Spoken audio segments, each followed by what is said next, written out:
ओम शांति। एक बार फिर नवरात्रे शुरू हो चुके हैं। हमारे देश में ये भी एक आध्यात्मिक रहस्य ली हुई प्रथा है, एक पद्धति है कि हमारे देश में भिन्न भिन्न देवियों के नाम पर नवरात्रे मनाए जाते हैं और इसमें भगत जन कोई ना कोई व्रत लेते हैं और वो इतने पक्के होते हैं कि अपने व्रत का पूरा पूरा पालन करते हैं। प्यारे बाबा ने हमें बताया हुआ है कि जितने भी उत्सव हैं, जितने भी त्योहार हैं, जितने भी सेलिब्रेशन हैं, वो सब वास्तव में संगम युग से निकले हैं और संगम युग में ही ओरिजिनली वो घटित हुए थे। बाबा कहते हैं अब हमारा व्रत भी रिफाइन होना चाहिए, हमें भी अपने व्रत की विधि को और गति को फास्ट करना होगा। और इसके लिए बाबा हमें कहते हैं कि अपनी वृत्ति को बदलने का, परिवर्तन करने का व्रत हम बच्चों को लेना है। क्योंकि बाबा कहते हैं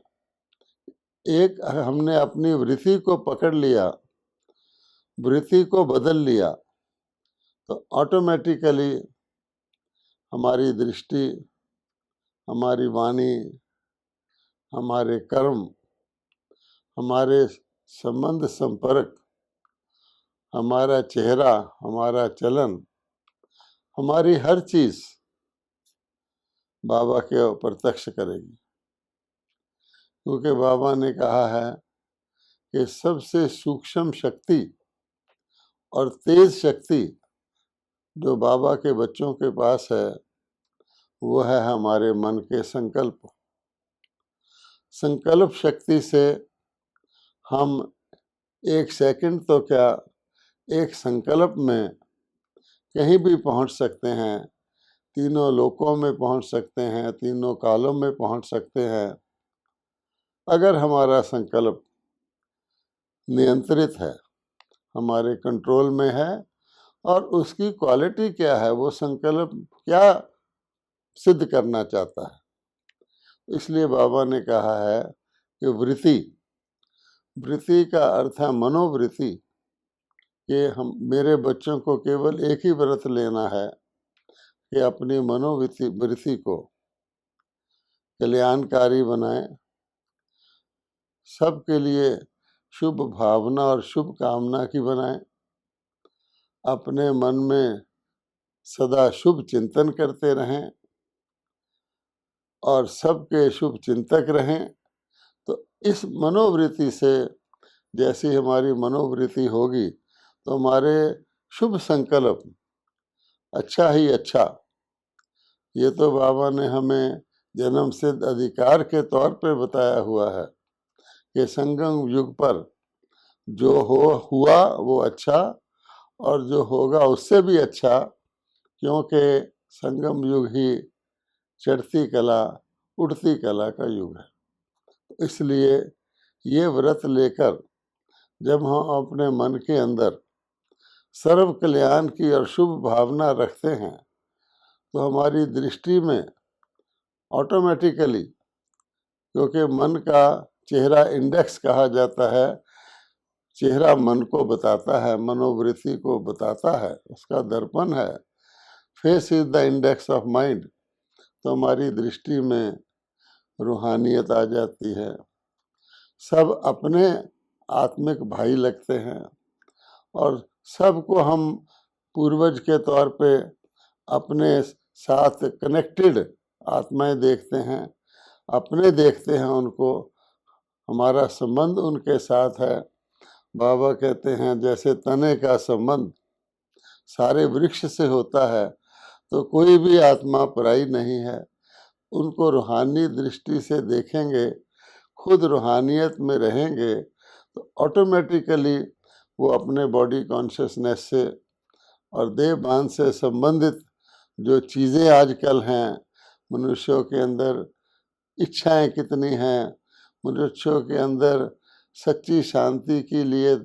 तड़प कितनी है, सुख शांति और चैन दो घड़ी का भी सच्चा ढूंढते हैं, तो ऐसे सच्चा रूहानी प्यार उनको मिलेगा। अब बाबा कहते हैं आगे आगे वाणी की सेवा तो घटती जाएगी, और वाणी से भी अगर दो शब्द भी बोलते हैं तो जैसे महावाक्य होते हैं, मंत्र के तौर पर होते हैं, हमारे वो शब्द हर आत्मा को ठंडा करें, उस आत्मा को गहराई से संतुष्ट करें,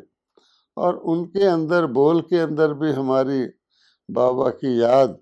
और बाबा का कनेक्शन रहे, तो वाणी भी जब तक वाणी चलती है सेवा करेगी। लेकिन बाबा ने कहा कि आगे आगे बच्चों को अपने मनोवृत्ति को श्रेष्ठ और पावरफुल बना करके आत्माओं को जो अनेक प्रकार के दुखों से पीड़ित और अशांत हैं, जो अपने पूर्वजों की तरफ देखती हैं, जो नवरात्रे मना करके माँ करके पुकारती हैं, बाबा ने बताया है कि बाप को ना जानने के कारण और बाप से दूर का संबंध होने के कारण आजकल भगत जन भी देवी देवताओं को नवरात्रे में खास तौर पर देवियों को पुकार पुकार के याद कर रहे हैं, संतोषी माँ को याद कर रहे हैं, निर्बल हैं, दुर्गा माँ को याद कर रहे हैं,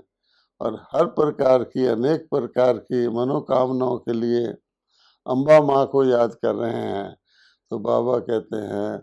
मेरे हे चेतन बच्चों, अपने भक्तों की पुकार सुनो, और इस व्रत को इन नवरात्रि के दिनों में विशेष तौर पे धारण करके आत्माओं को उनकी आशाएं पूरी करो। ओम शांति।